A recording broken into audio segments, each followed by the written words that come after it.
Шайлообек Дүйшев эстеген.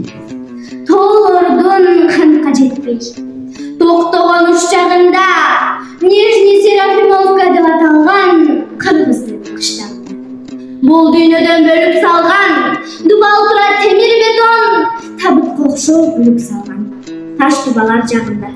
Дарактар астында шамал үнүн коштоп, майыптар жылатасса дөңгөлөк жөн жаңгырыдан кийинки бир үн окшоп. Бул дүйнөдөн бөлүп салган дубал тура темир бетон табытка окшоп бөлүп салган таш дубалар жагында.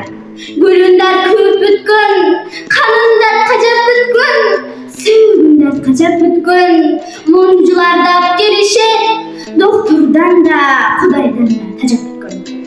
Таш дубалар жагына адамдар аз келишет, ташы бүтүн, тагдыры башы бүтүн, казанда ашы бүтүн. Таш дубалар жагына балдарын эркелетип кечкиңирде папырап бата берип, балпайып төрдө турар мезгилинде куу тумшуга талышып, куулган теңиринен, куулган уйкусунан келип.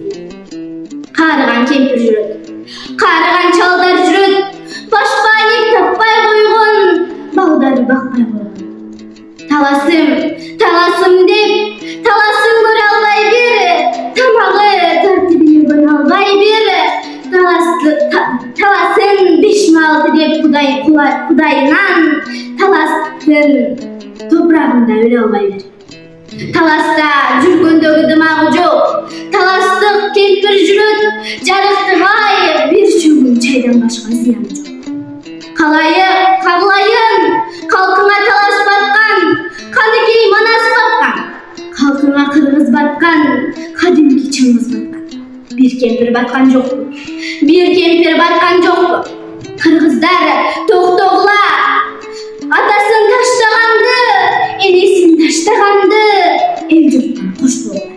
Кыргыздар токтогула, кыргыздар токтогула, токтобосоң, кайгыңды каптайт бир күн, каныңды кактайт бир күн. Энесин таштагандар, эртеңине башыңа азап түшсө, элиңди таштайт бир күн.